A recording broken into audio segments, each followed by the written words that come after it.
హైదరాబాద్ నుండి USA, UK, Canada ఏ దేశానికైనా fastest international courier service avocai.com. Free pickup, free packing.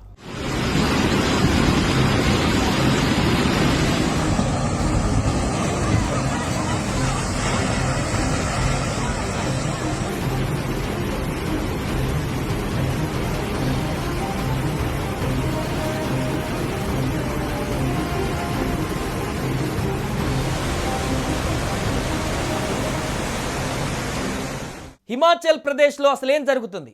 ఒకటి కాదు, రెండు కాదు, గత 10 రోజులకు పైన వరుసగా వర్షాలు కురుస్తున్న సందర్భాన్ని చూసాం.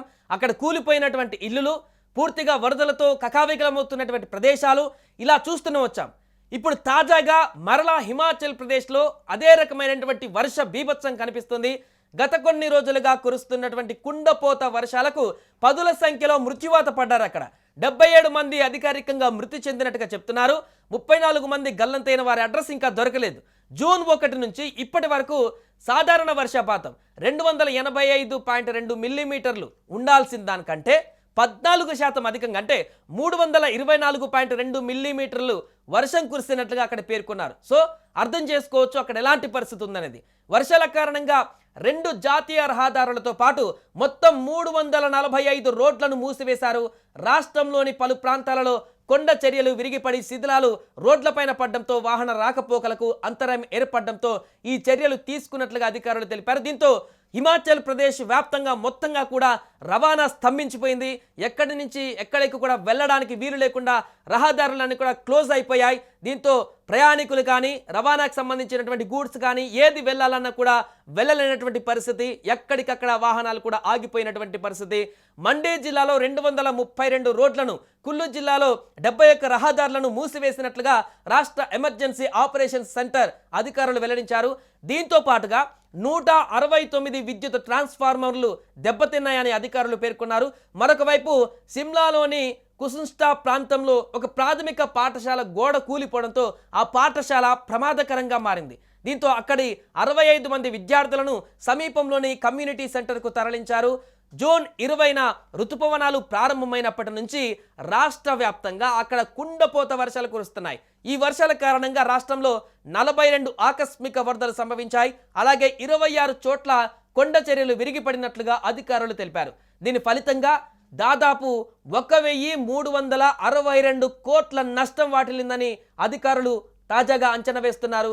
జూన్ 1 నుంచి ఇప్పటి వరకు సాధారణ వర్షపాతం కంటే 14% అధికంగా ఇక్కడ వర్షపాతం నమోదైంది. 324.2 మిల్లీమీటర్ల వర్షపాతం అక్కడ నమోదైనట్టుగా అధికారులు వెల్లడించారు. మరొక వైపు సిమ్లాలో కుసున్స్టాలోని ఒక ప్రాంతంలో ప్రాథమిక పాఠశాల గోడ కూలిపోవడంతో ఆ స్కూల్ ప్రాంగణం చాలా ప్రమాదకరంగా మారింది. దీంతో అక్కడ విద్యార్థులందరినీ కూడా అక్కడి నుంచి రెస్క్యూ చేశారు, బయటికి తరలించారు, అప్రమత్తమయ్యారు. దీంతో ప్రాణ నష్టం అయితే అక్కడ తప్పింది.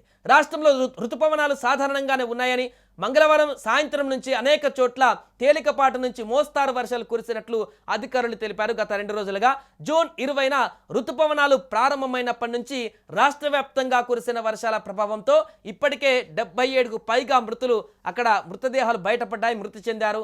ఇంకా 34 మంది అంటే పైగానే గల్లంతయ్యారు. కొంతమంది ఇంకా ఆ గల్లంతైన వారు దొరకలేదు. ఒక ప్రాంతంలో చూసాం 150 కిలోమీటర్ల అవతల డెడ్ బాడీ దొరికిందంటే, ఆ ప్రవాహంలో కొట్టుకుపోయినటువంటి డెడ్ బాడీ దొరికిందంటే ఆ గల్లంతైన వాళ్ళ పరిస్థితి ఏ రకంగా ఉందో అర్థం చేసుకోవచ్చు. ఈ వర్షాకాలంలో రాష్ట్రంలోని 42 ఆకస్మిక వరదలు, 26 చోట్ల కొండ చర్యలు విరిగిపడిన ఘటనలు చోటు చేసుకున్నట్లుగా అధికారులు తెలిపారు. దీంతో మొత్తంగా 1300 కోట్ల నష్టం వాటిల్లినట్లుగా చెప్తున్నారు. జూన్ 1 నుంచి ఇప్పటి వరకు వర్షపాతం అధికంగా నమోదవుతూనే ఉంది. వరుసగా మరలా ఒక 2-3 రోజులు కొంత తక్కువ పడ్డట్టు అనిపించినా కూడా మళ్ళా 2 రోజుల నుంచి విపరీతమైనటువంటి వర్షాలు హిమాచల్ ప్రదేశ్లో కురుస్తున్నాయి. దీంతో తాజాగా ఒక డిసిజన్ తీసుకున్నారు. 340కి పైగా రహదారులు రాష్ట్ర వ్యాప్తంగా అన్ని ప్రాంతాల్లో క్లోజ్ చేశారు, అధికారికంగా క్లోజ్ చేశారు. అంటే ఇంకా ఎవరు కూడా దారిలో ప్రయాణించడానికి వీలు లేదు. ఎవరు ప్రయాణికులను ఆ రోడ్ల మీద వెళ్ళడానికి అనుమతించరు. రవాణా కానీ, గూడ్స్ కానీ, ప్రయాణికులు కానీ ఎవరు కూడా వెళ్ళడానికి అనుమతించేటువంటి పరిస్థితి లేదు. ఎందుకంటే ఎక్కడ పడితే అక్కడ కొండ చర్యలు విరిగిపడుతున్నాయి, కాలువలు పొంగుతున్నాయి, వాగులు వంకలన్నీ కూడా పొంగి కొండ చర్యలు పైనుంచి వచ్చేటువంటి వాటర్ ఫాల్స్ అధికంగా ఉండడంతో వాహనాలతోనే గల్లంతయ్యేటువంటి పరిస్థితి. బ్రిడ్జిలు కూలిపోతున్నాయి. చాలా ప్రాంతాలలో కొండ చర్యలు విరిగిపడి ప్రమాదకరమైనటువంటి వాతావరణాన్ని అక్కడ కలగజేస్తున్నాయి. కాబట్టి అధికారులు ఈ నిర్ణయం తీసుకున్నారు. దీంతో దేశంలోనే అత్యంత ఎక్కువ రహదారులను మూసివేసినటువంటి స్టేట్గా ఇప్పుడు రికార్డు సృష్టించిందని చెప్పొచ్చు హిమాచల్ ప్రదేశ్లో. ఎట్ ఏ టైం 340కి పైగా రహదారులను మూసివేసి ఆ వర్షాల బీభత్సం నుంచి కాపాడుకునేందుకు అధికారులు చర్యలు తీసుకున్నారు. ఏదేమైనా కూడా హిమాచల్ ప్రదేశ్లో వర్ష బీభత్సం అయితే అధికంగానే కనిపిస్తోంది. సుమన్ టీవీలో మీ పర్సనల్ అండ్ బిజినెస్ ప్రమోషన్స్ కోసం కింది నెంబర్కి కాంటాక్ట్ చేయండి.